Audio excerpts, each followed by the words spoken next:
성경 에베소서 4장 17절부터 32절까지 우리 함께 천천히 같이 봉독합니다.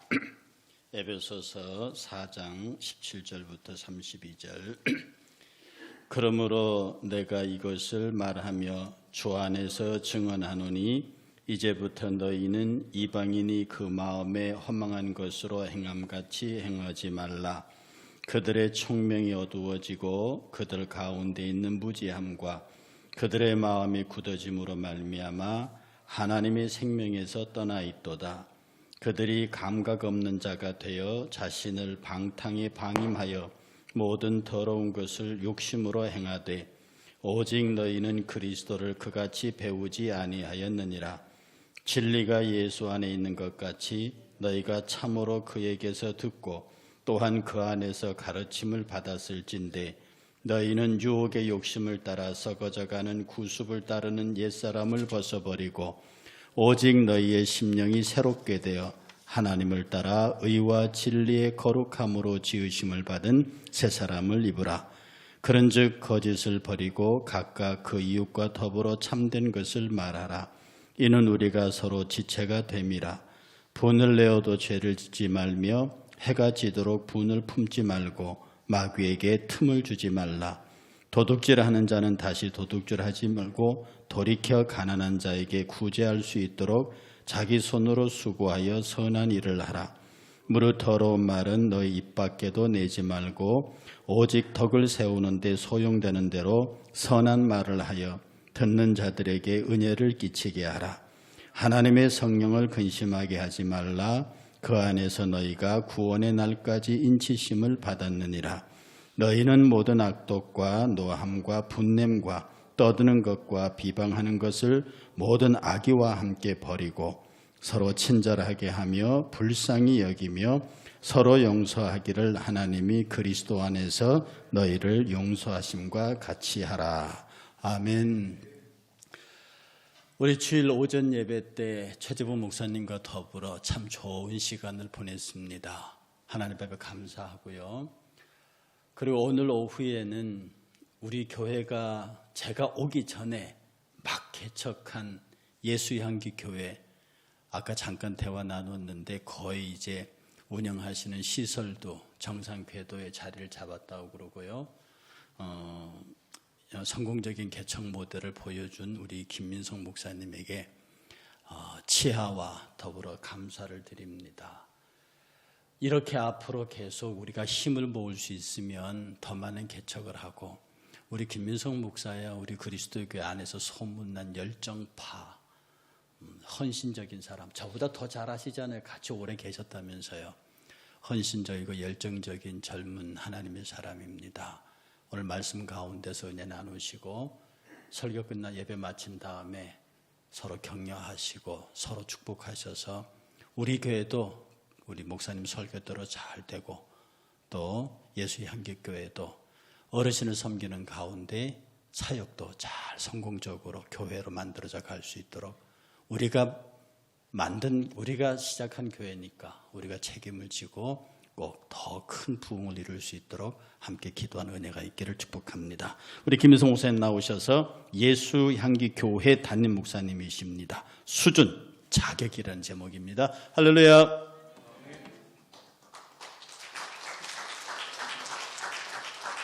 네.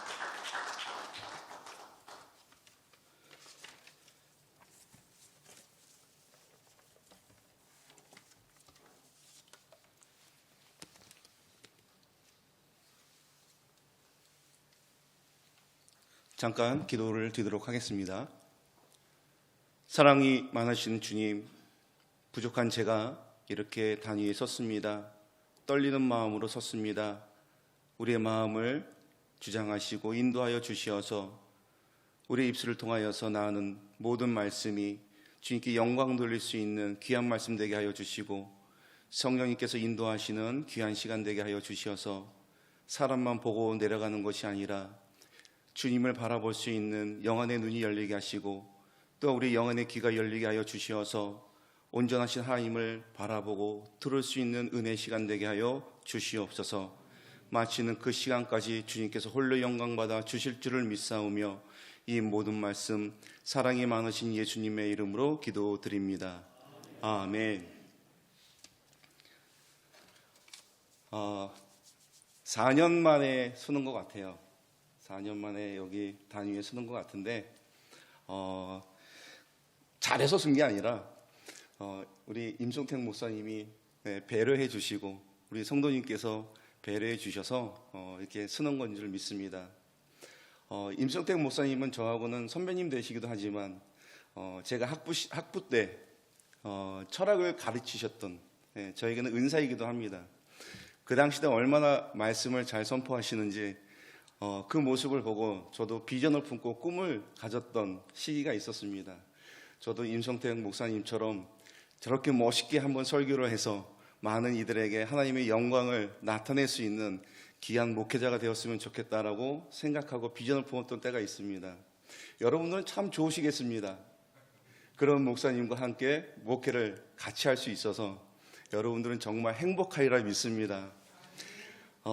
단연컨대 제가 알기로는 대한민국에서 세 손가락 안에 드는 설교자라고 생각이 듭니다.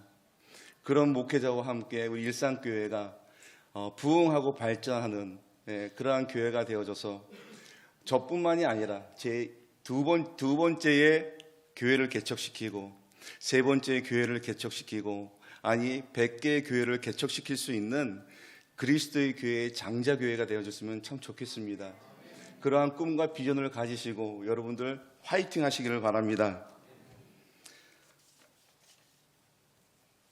오늘 여러분들과 함께 제목이 수준이라고 하는 제목으로 여러분들과 함께 말씀을 나누고자 합니다.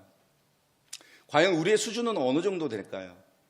우리는 사람과 사람이 만나서 이렇게 대화를 나누고 할 때 보면 첫 만남에서 우리는 벌써 스캔을 뜹니다. 어떻게 스캔을 뜰까요? 저 사람이 과연 나하고 맞는 수준의 사람인가? 대화는 맞는가? 학벌은 맞는가? 그럼 나하고 가치관은 맞는가? 스캔을 이렇게 쫙 뜹니다. 나하고 맞지 않는다라고 생각하면 우리는 일정한 거리를 두거나 지금은 만났지만 다음에는 만나지 않으려고 하죠. 그런데 주님은 우리에게 그렇게 가르치지 않습니다. 사람을 수준으로 구분하는 것이 아니라 진심으로 대하고 마음을 나누고 그를 사랑하고 그의 잘못을 덮어주고 그와 함께 더불어서 같이 손을 잡고 가기를 바라시고 계시는 하나님인 줄을 믿습니다. 우리 일산교회가 그러한 교회가 되기를 소망합니다.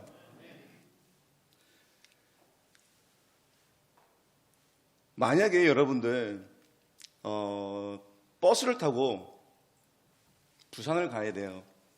제가 2월 첫째 주 토요일 날 전세버스를 준비해서 우리 일산교회 모든 성도님들을 2박 3일 지금 코로나 때문에 힘들기는 하지만 그러고 싶은 마음입니다. 2박 3일 동안 전국 여행을 시켜드리고 싶은, 그래서 여러분들의 노고를 덜어주는, 수고하고 애쓰고 노력한 여러분들에게 조금이나마 휴가를 줄 수 있는, 그랬으면 좋겠습니다. 단 그 전세버스는 저희 아들이 운전을 합니다. 당연히 면허증 없습니다. 갈 때는 두 발로 걸어서 갈 수 있지만 올 때는 두 발로 올 수 있다고 장담은 못합니다. 실려올 수도 있습니다. 또 혹시 만약에 지금 예배 중에 여러분들 중에 누군가가 갑자기 응급 상황이 생겼어요. 그래가지고 병원에 실려왔습니다. 그래서 수술을 해야 돼요.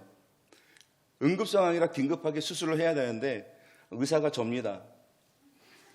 칼을 들고 여러분들 배를 자르고 그리고 수술을 해야 되는 상황인데 수술을 해야 되는 사람이 저밖에 없습니다. 물론 저는 목회자이죠. 그래서 하나님 앞에 골방에 들어가서 성령의 인도하심 따라서 수술을 무사히 마칠 수 있도록 도와달라고 기도하고 수술을 집도하려고 합니다. 여러분, 저에게 여러분들이 하나밖에 없는 생명을 저에게 맡기실 수 있겠습니까? 아무리 여행이 좋지만 2박 3일 동안 무면허인 우리 아들이 운전하는 전세버스를 타고 갔다 오실 용기가 있습니까?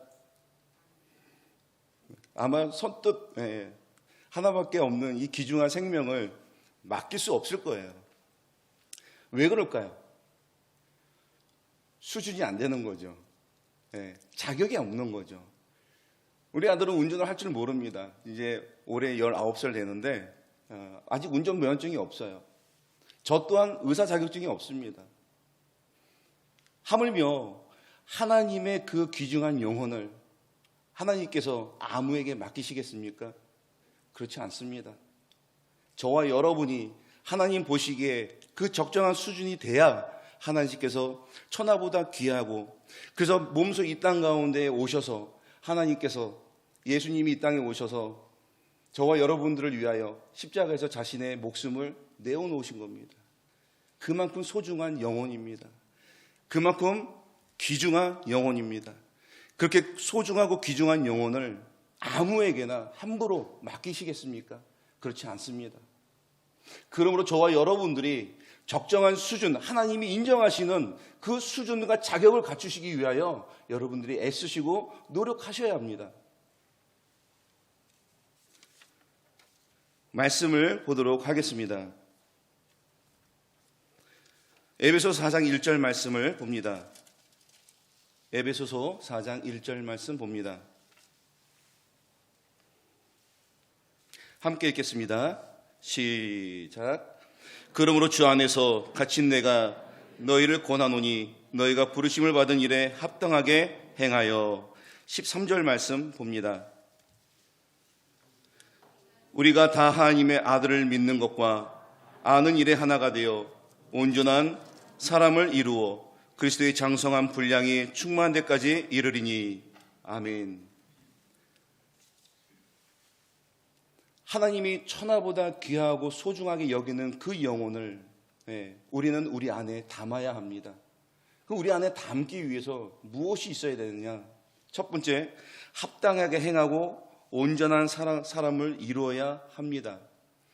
우리 안에 먼저 하나님께서, 주님께서 우리를 부르신 그 부르심에 합당하게 행하여야 되고, 그리고 그리스도의 장성한 분량에까지 우리가 이르기 위해서 우리가 온전한 사람이 되도록 노력하는 것. 근데 그거는 우리의 외부적 스펙 가지고 되는 것이 아니라 우리의 내적 스펙이 중요하다는 거예요. 성경 그 어디에서도 외적 스펙을 이야기하지 않습니다.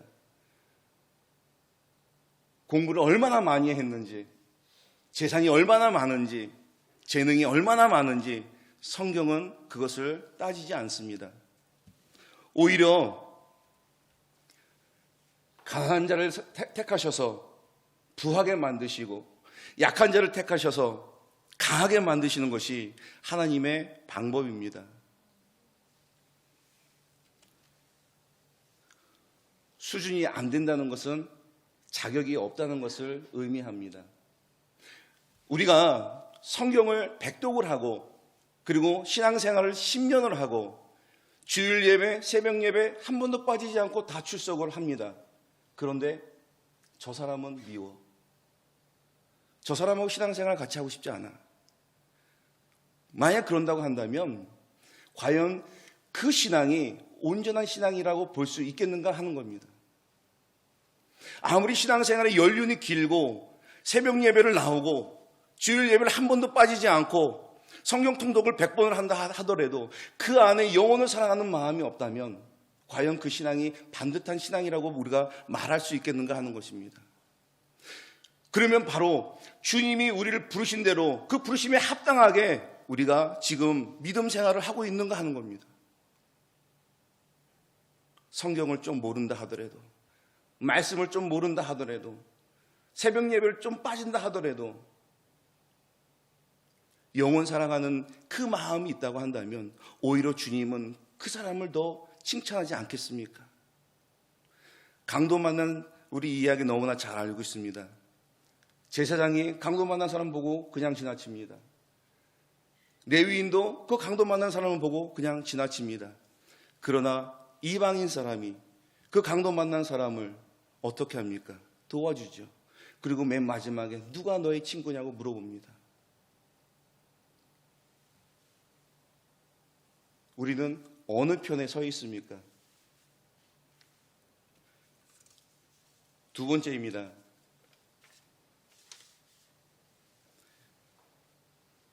22절부터 24절 말씀을 보도록 하겠습니다.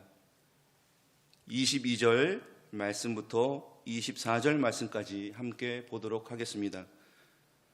시작. 너희는 유혹의 욕심을 따라 썩어져가는 구습을 따르는 옛사람을 벗어버리고 오직 너희의 심령이 새롭게 되어 하나님을 따라 의와 진리의 거룩함으로 지으심을 받은 새 사람을 입으라. 지금 따라서 해보겠습니다. 겉사람은 옛사람을 따라가고 속사람은 거듭난 새 사람을 따른다.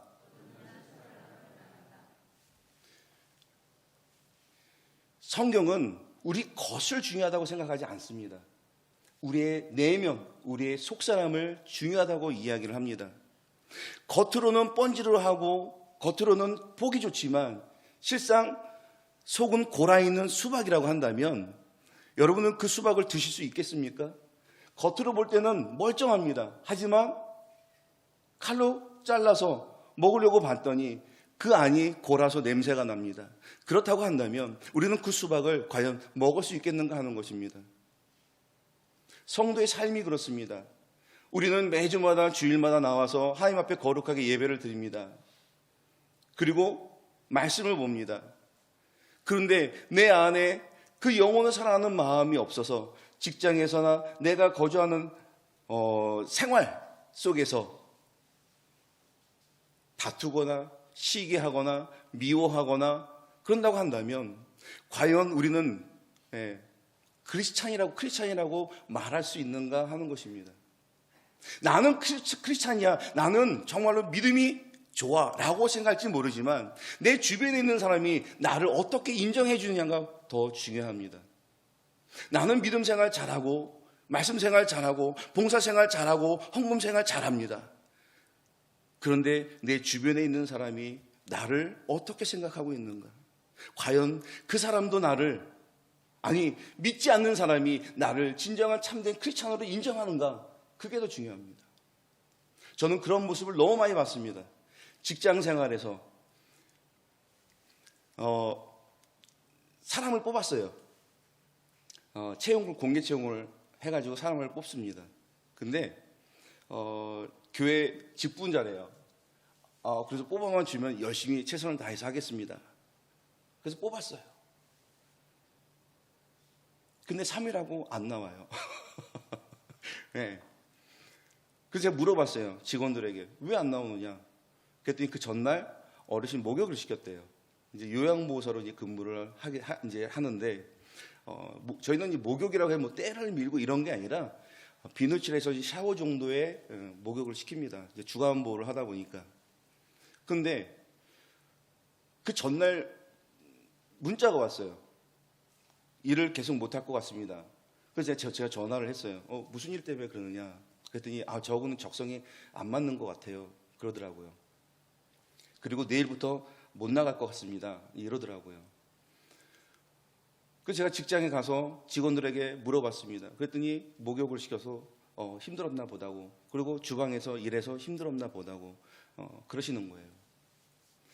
믿는 사람이라고 한다면 최소한 그 다음날 나와서 선은 이렇고 후는 이래서 근무를 계속 못할 것 같습니다. 사람 구할 때까지, 그때까지만이라도 일하겠습니다 라고 하는 것이 더 좋지 않았는가 하는 아쉬움이 남습니다. 또 한 분은 모 교회 권사님이시래요. 어르신한테 방문요양, 거기는 이제 방문 요양이에요. 갔어요. 근데 그 어르신은 이제 치매가 있다 보니까 했던 얘기 또 하고 했던 얘기 또 하고 했던 얘기 또 하고 계속 반복해서 합니다.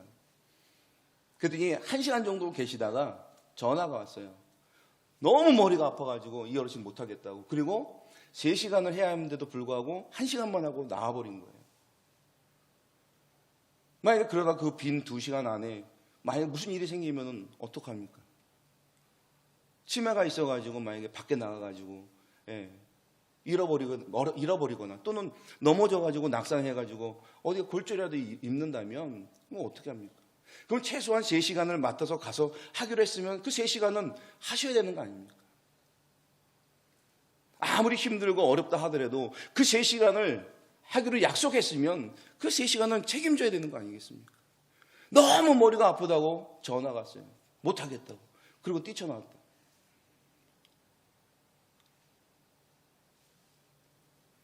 신앙과 삶이 동떨어져 있다면 그거는 뭔가 우리는 영혼을 사랑한다고 합니다. 근데 이 영혼이 도대체 어떤 영혼입니까? 잘 갖춰지고 보기 좋은 그런 영혼입니까? 아니면 좀 부족하고 연약하지만 그를 품을 수 있는 그런 마음의 영혼입니까?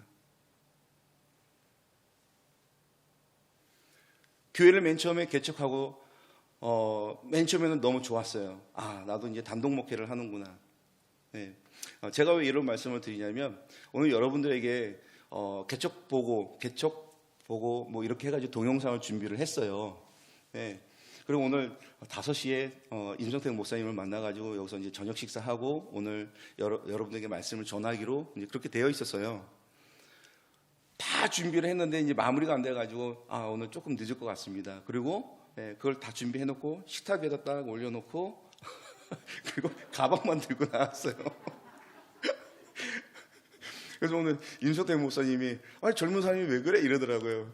제가 어르신들을 모시다 보니까 닮아가는 것 같아요. 네. 근데 그렇게 말씀을 드렸어요.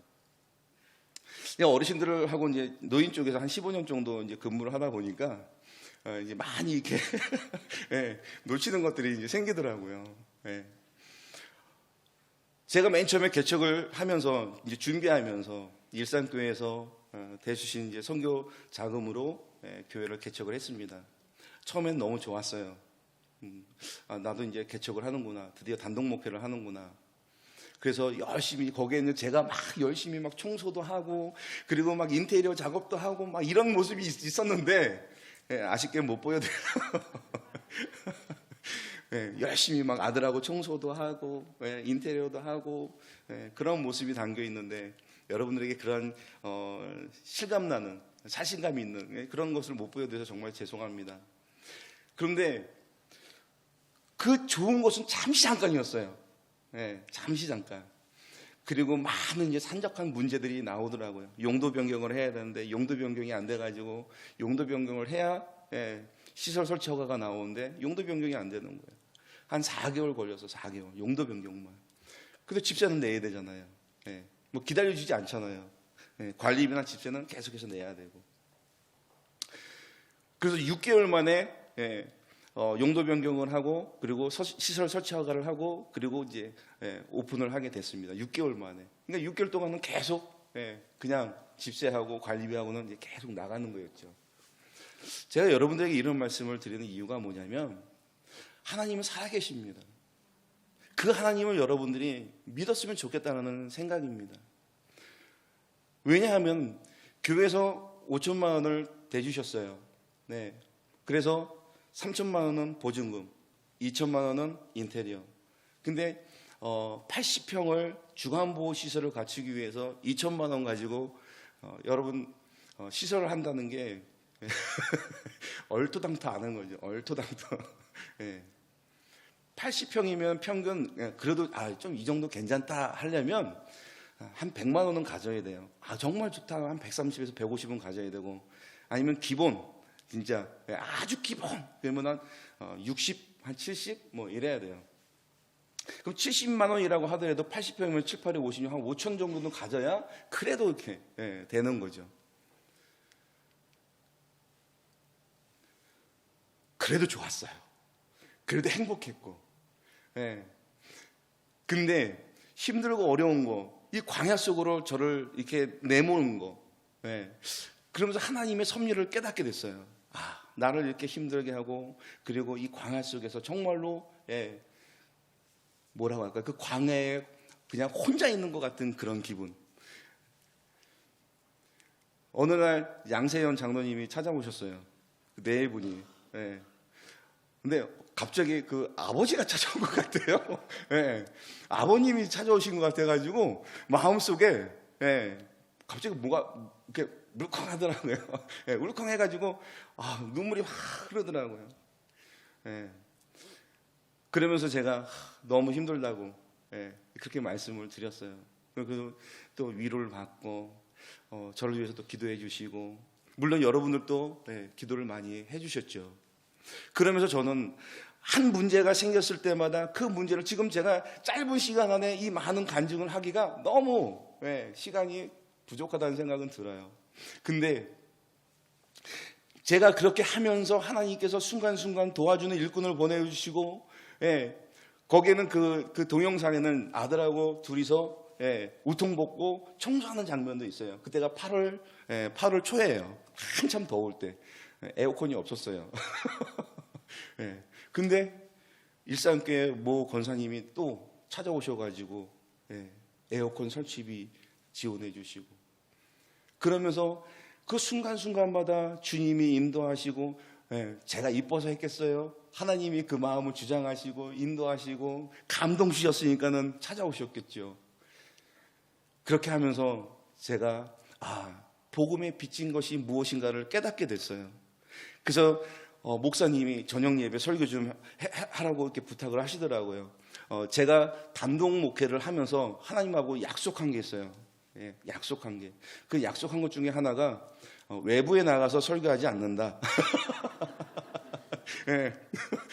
부족한 게 많아서 그렇기도 하지만 우리 교회를 먼저 챙겨야 된다는 그런 생각이 있어가지고, 근데 복음에 빚진 마음으로 오늘 이곳에 왔습니다. 주님은 살아계십니다. 내 안이 변화해져서 주님이 쓰시기에 합당한 옥토와 같은 밭으로 변화해져만 있다고 한다면, 지금 이 순간에도 우리를 만나시고 문 밖에서 문을 두드리시는 주님의 음성과 그 주님을 여러분들이 바라볼 수 있지 않겠나는 생각이 듭니다. 첫째는 방금 전에 말씀했던 것처럼 합당하게 행하고 온전한 사람을 이루는 것이 중요합니다. 두 번째는 표면적 그리스도인, 그리고 이면적 그리스도인입니다. 주님은 절대적으로 표면적 그리스도인, 즉 겉만 번지르한 그러한 신앙인을 찾지 않습니다. 우리의 내면이, 우리의 속사람이 새 사람으로 입어서 주님이 사용하시기에 합당한 모습으로 옥토와 같이 바뀌어져 있는 그 영혼을 찾으십니다. 그리고 그와 함께 일하시기를 원하십니다. 왜냐하면 그러한 밭이 되었을 때에 주님이 콩을 뿌리면 콩이 나는 것이고 팥을 뿌리면 팥이 나기 때문에 그렇습니다. 거짓말하지 않습니다. 우리의 밭이 주님이 쓰시기에 합당한 옥토와 같은 밭으로 바뀌어져 있다면 주님이 무엇을 뿌리든 거기에는 열매가 맺게 되어져 있기 때문에 그렇습니다. 25절 말씀 봅니다. 25절 말씀. 25절. 그런즉 거짓을 버리고 각각 그 이웃과 더불어 참된 것을 말하라. 이는 우리가 서로 지체가 됨이라. 17절에 무엇으로 시작하냐면 그러므로라고 시작합니다. 그러므로 너희가 부르심에 합당하게 생활을 하느냐? 그리고 예수 그리스도로 인하여서 너희가 온전한 성도가 되었느냐? 그러면 이제 너희는 자격이 됐다. 너희는 이제 수준이 됐다. 그러므로 내가 너희에게 일을 맡길 터이다. 근데 그 일이라는 게 뭐냐면 종국에는 25절 이하에 있는 말씀들이에요. 내 이웃과 더불어서 함께 하라는 거예요. 함께. 내 이웃과 더불어서.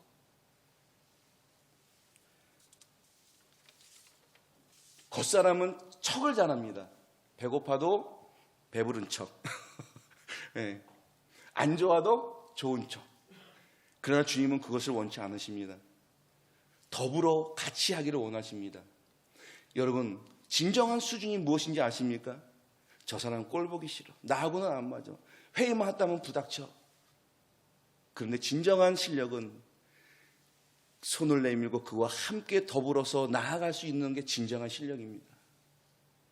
그렇게 했을 때에 우리는 주님이 원하시고 바라시는 그러한 하나님의 나라를 이뤄갈 수가 있는 것입니다. 독불장군처럼 나 혼자서 이렇게 하는 것이 아니라 같이 더불어서 손잡고 그렇게 가는 것입니다. 그러다 보면 때로는 뭐예요? 부닥칠 수 있어요. 부닥치는 것이 중요한 게 아닙니다. 그 부닥침으로 인해 가지고 그 문제를 해결할 수 있는 것이 더 중요한 겁니다. 교회는 다양성을 인정해야 합니다. 이 교회는 다양한 사람이 모였습니다. 학력도 다르고 가치관도 다르고 수준도 다릅니다. 그리고 내가 가지고 있는 것도 달라요. 맞출 수가 없어요. 그런데 맞출 수 있는 방법이 있습니다. 그것은 예수 그리스도의 이름으로. 내 일을 하는 거 아니잖아요. 누구의 일을 하는 거죠? 주님의 일을 하는 거 아닙니까? 여기에 모여있는 다 주님의 이름으로 모여서 주님의 일을 감당하고 있는 거 아닙니까? 그러므로 내 욕심대로 하는 것이 아니라 주님의 일을 감당하고 있기 때문에 그 주님이 내가 일하는 것이 아니라 주님이 일하시고 있다는 그 사실을 여러분들이 인정하시면 그러면 되는 거예요. 여러분 보세요. 성경에서 직분자를 뽑을 때 어떻게 뽑죠?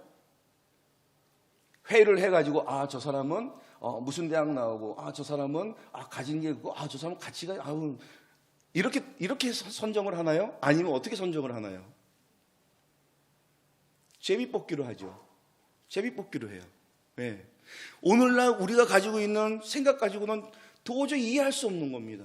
아니 그러다가 만약에 전혀 엉뚱한 사람이 뽑히면은 그러면 어떡하지? 우리는 망했구나. 아니죠. 여러분 그건 아닙니다. 왜냐하면 그 사람을 통해서 하나님이 일하시기 때문에 그렇습니다. 그것을 못 믿는 것은 내 믿음이 부족하기 때문에 그런 겁니다.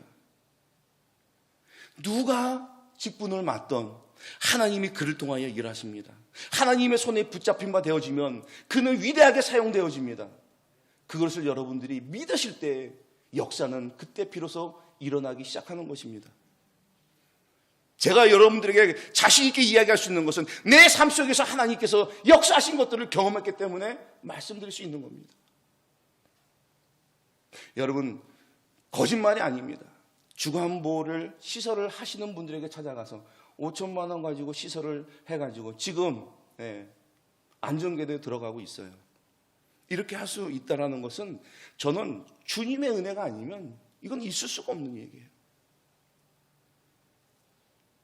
최소한 3억 정도가 들어가요. 왜냐하면 1억에서 1억 5천 정도는 여러분 시설을 하고 그 다음에 임대를 하고 하는 이런 비용으로 들어가요. 그럼 나머지 한 1억 5천은 뭐냐면 대상자가 처음부터 딱 있는 게 아니잖아요. 그죠? 시설장, 사회복지사, 요양보호사, 조리사, 운전원 5명은 기본 인원이에요. 처음부터 시작할 때 있어야 되는 인원이에요. 그러면 이 인원들은 어떻게 첫 달부터 뭐가 나가야 돼요? 인건비가 나가야 돼요. 그리고 뭐가 나가요? 임대비 나가야 돼요. 관리비 나가야 돼요. 그러면 한 달에 1,300에서 1,500 정도가 있어야 돼요. 이게 매달 나가야 돼요. 제가 어떻게 그걸 감당했을까요? 지금 생각해도 네, 지금 생각해도 미스테리예요. 미스테리. 이거는 하나님이 저를 도와주셨다고 밖에는 말씀드릴 수가 없는 거예요. 때를 따라서 필요한 일꾼들을 보내주시고 때를 따라 물질을 보내주시고 내 삶 속에서 하나님이 역사하심을 경험했기 때문에 여러분들에게 자신 있게 그것을 말씀드릴 수 있는 거예요. 여러분 여기 일산교회에 어린이집 있죠? 지금도 있나요? 네. 문화원 지금도 하나요? 여러분 어린이집도요. 일산 지역에서 가장 좋은 어린이집을 만드십시오. 학부모들이 어머님들이 정말로 보내고 싶은 그 어린이집을 만드십시오. 고양시 그러면 일산교회 어린이집 거기 정말 거기는 믿음으로 거기는 선생님들도 너무 좋아. 시설 너무 좋아. 프로그램 진짜 좋아. 그렇게 인정받는 그런 어린이집을 만드십시오. 예산이 없는데 교사가 없는데 그러면 할 거 아무것도 없어요.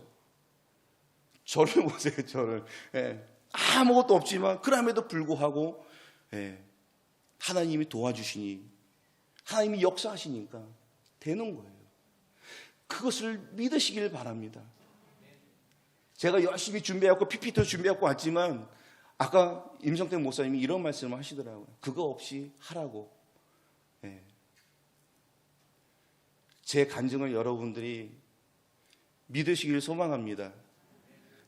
그리고 제 간증이 나중에는 여러분들의 간증이 되기를 소망합니다. 이 중에서 누군가가 또 이 자리에 서서 내 삶 속에 역사하신 그 하나님을 여러분도 만났으면 좋겠습니다.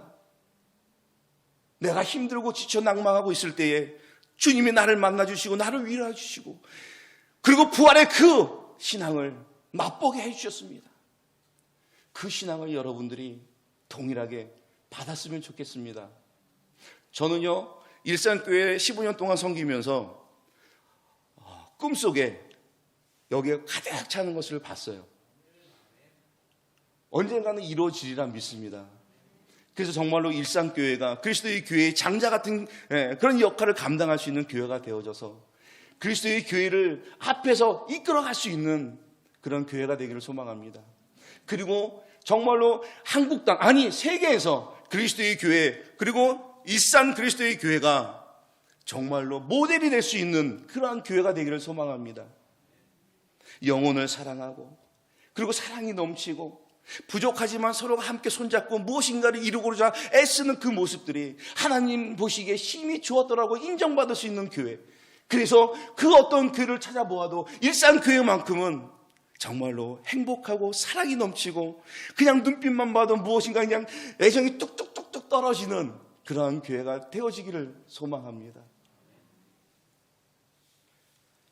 세 번째는 유유자적할 수 있는 교회가 되기를 소망합니다. 우리 안에 유유자적할 수 있는 것을 담기를 소망합니다. 여러분, 환경이 바뀌면 무엇인가가 될 줄 믿습니다. 제가 그랬습니다. 예전에. 환경이 바뀌면 뭔가 이루어질 수 있을 거야. 근데 환경은 잘 안 바뀌더라고요. 환경은 잘 바뀌지 않아요. 그럼 무엇이 바뀌어야 되느냐? 우리의 마음의 상태가 바뀌어야 되는 거예요. 환경이 아무리 어렵고 낭망할 수밖에 없는 그러한 환경 속에 있다 하더라도 내가 그것을 능히 이겨낼 수 있는 내 마음이 있다면, 내 마음의 상태가 그렇게 바뀌어져 있다고 한다면 아무리 고난과 역경과 시련 속에 있는 우리라 할지라도 그 안에서 우리는 기뻐할 수 있고 그 안에서 우리는 감사할 수 있는 거예요. 항상 기뻐하라. 쉬지 말고 기도하라. 범사에 감사하라. 이는 그리스도 예수 안에서 너희를 향하신 하나님의 뜻이니라. 근데 여기 퀘션 마크가 딱 걸려요. 무슨 퀘션 마크가 걸리느냐? 어떻게 항상 기뻐하죠? 집사람이 구박하는데, 남편이 돈을 안 벌어오는데, 애는 공부를 못하는데, 당장 먹을 게 없는데, 그렇죠? 네. 요즘에 코로나로 인해 가지고 시국이 너무 어려워요. 교회도 어렵죠. 근데 여러분, 항상 기뻐할 수 있는 것은 내 안에 살아서 역사하신 예수 그리스도가 계시기 때문에 항상 기뻐할 수 있는 것입니다. 범사에 감사할 수 있는 것 또한 그러합니다. 주님이 내 삶 속에서 날마다 함께 동행하시고 그것을 경험하고 그리고 기도할 때마다 그 기도가 응답받는다고 한다면 결코 외롭거나 슬퍼할 일이 없습니다. 지금 당장은 힘들고 어려울지 모르지만 그러나 내 삶 속에서 역사하시는 주님은 그 주님과 함께 내가 동행하고 있다는 그 사실을 여러분들이 믿으신다면 그러면 결코 낭망할 일이 없는 거죠. 지금은 힘들고 어려울지 모르지만 내 나중은 종국은 주님께서 나를 선한 길로 인도해 주실 거라는 그 믿음이 있기 때문에 결코 우리는 좌절하거나 실망할 일이 없는 거예요. 근데 우리는 기뻐하지 못하고 감사하지 못하고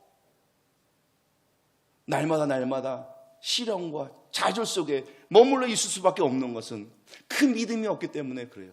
그 믿음이 없다는 것은 반대로 이야기하면 내가 하나님과 관계하고 그 하나님이 나와 함께 하신 그 경험이 없기 때문에 확신할 수가 없는 거예요. 주님이 저를 광야 속으로 몰아놓으신 것은 지금에 와서 깨달아 보면 나만 의지하라는 거예요. 나만. 누구요? 주님만. 야, 민성아, 나만 의지해. 환경 보지 마. 조건 보지 마. 누구 보라는 거예요? 하나님만 보라. 그 하나님만 바라보고 그 하나님 앞에 뗐으니까 하나님이 듣기 싫은지 응답해 주시더라고요. 여러분들도 여러분의 기도가 응답받기를 소망합니다. 여러분이 기도할 때마다 그 기도가 응답받는다고 한다면 기도를 안 할 이유가 없는 거죠.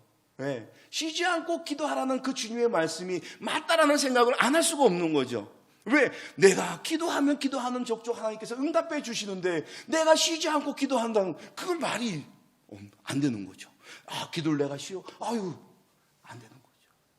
내가 기도할 때마다 주님이 그 기도에 응답해 주시고 그 기도에 귀를 기울여 주시는데 내가 기도를 마다할 이유가 뭐가 있겠습니까?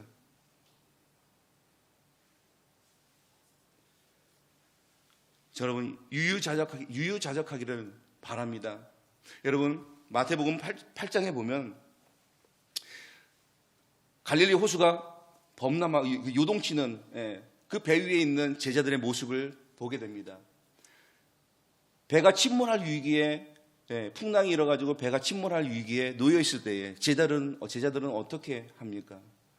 예수님이 그냥 고요히 주무시는 그 모습을 바라보고 주님, 우리가 죽겠나이다. 어서 일어나시옵소서. 주님, 우리가 죽겠습니다. 어서 일어나시옵소서. 그때 주님이 한마디 하시죠. 이 믿음이 부족한 자들아. 유유자적이라고 하는 것은 우리의 환경이 아무리 요동치어서 힘든 상황처럼 보이고 낭만할 수밖에 없는 상황처럼 보인다 할지라도 우리가 그 안에서 여유를 가지고 주님이 나와 함께 하시고 주님이 나를 이끌어 가시고 그리고 이 문제를 해결해 주실 거라는 그 믿음을 갖는 것이 유유자적입니다. 그것은 내 안에 말씀이 살아있을 때 가능한 거죠. 빌립보서 4장 11절 13절 말씀을 찾아보도록 하겠습니다. 빌립보서 4장 11절에서 13절 말씀 됩니다.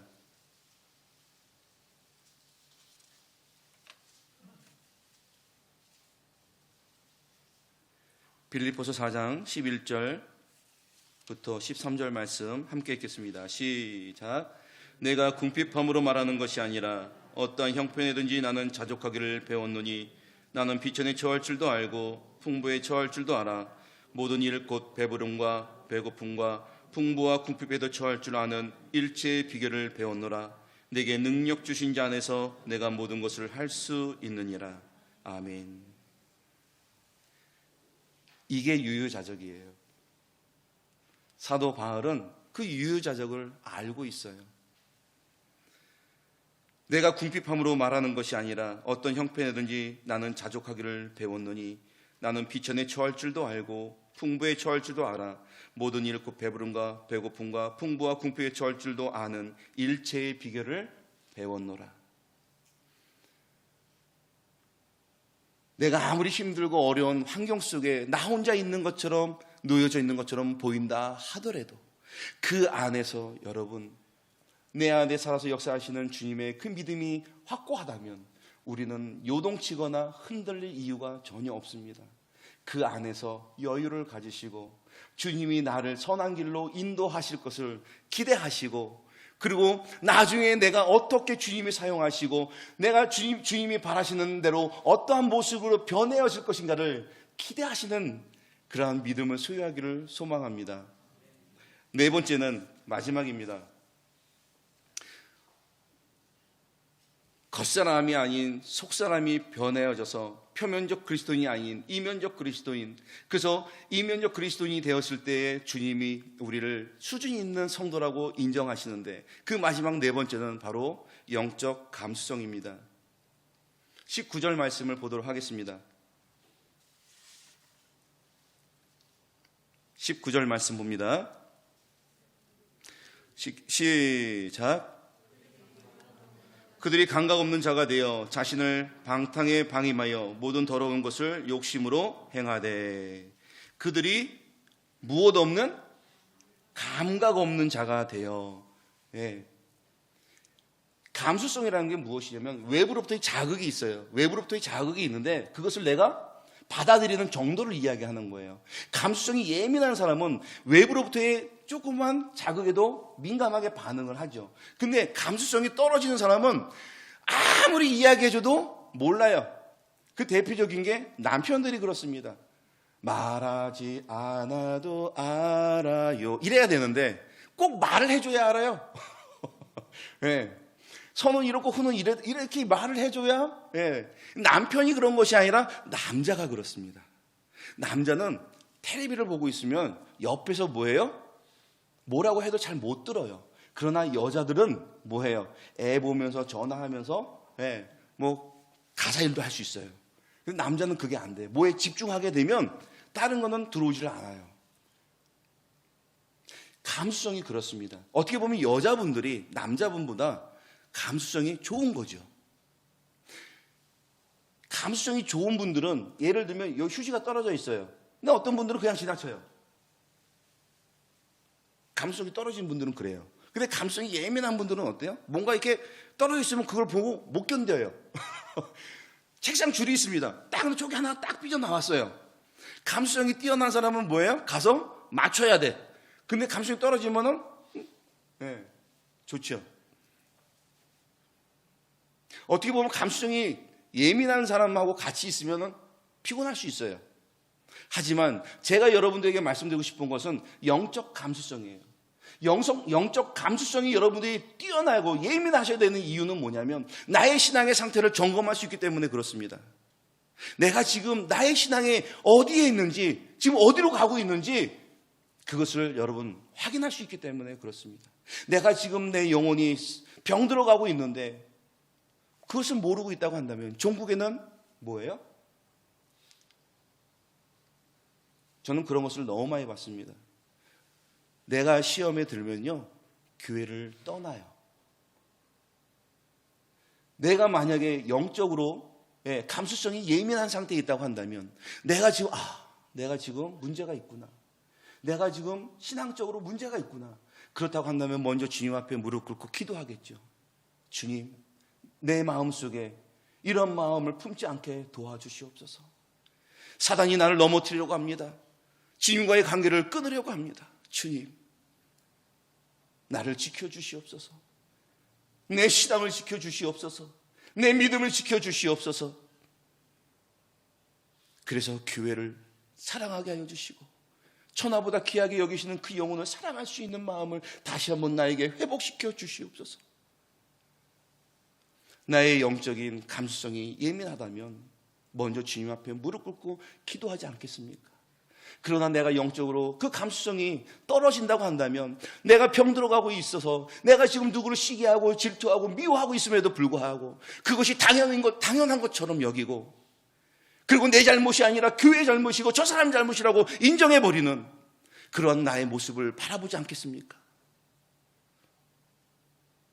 그리고 종국에는 교회를 떠남에도 불구하고 여전히 내가 잘했다라고 생각하고 있는 그 어리석은 신앙을 그거는 어디서부터 시작하는 것입니까?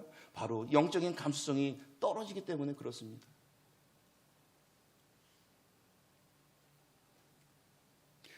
표면적 그리스도인은 바로 이런 사람입니다. 감정에 따라서 움직이고 그리고 외부적 자극에 의해서 많이 움직이는 사람이죠.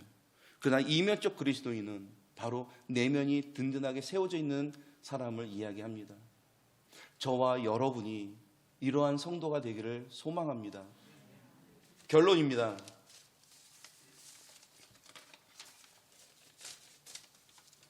첫째는 합당하게 행하고 온전한 사람을 이루시기를 소망합니다.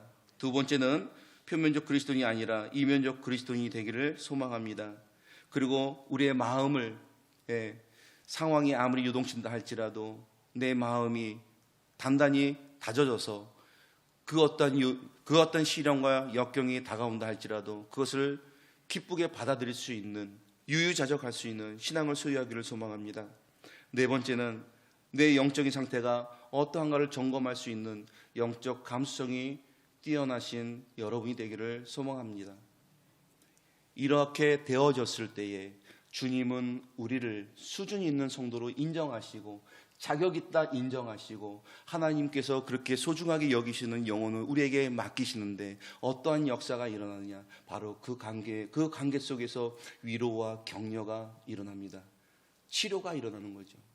세상에서 버림받았던 사람이 우리 일산교회에 와서 이러한 성도가 많다고 한다면 이러한 성도님들을 통하여서 위로받고 격려받고 좌절할 수밖에 없었던 그 영혼이 다시 한번 일어서서 무엇인가를 해보겠노라고 다짐하고 그리고 결단하는 그러한 믿음의 백성으로 변해지지 않겠습니까? 여러분, 성공한 사람은 그 맛을 알기 때문에 무엇을 맡겨놔도 성공시킵니다. 그러나 실패한 인생은 실패한 경험밖에 없기 때문에 무엇을 맡겨놔도 실패밖에 할 수밖에 없습니다. 여러분, 성공하시는 여러분들 되기를 소망합니다. 그래서 우리 임성택 목사님이 여러분들에게 무엇을 맡겨놔, 저 실력이 없는데, 저 자격이 안 되는데가 아니라 나에게 맡겨주시면 제가 최선을 다해서 열심히 해서 무엇인가를 이루는 그러한 성도가 되겠습니다 라는 그러한 성도님들이 우리 일산교회에 가득 차서 이 빈자리가 차고도 넘쳐서 우리 그리스도의 교회를 이끌어가고 선도해 갈 수 있는 멋있는 교회가 되기를 소망합니다.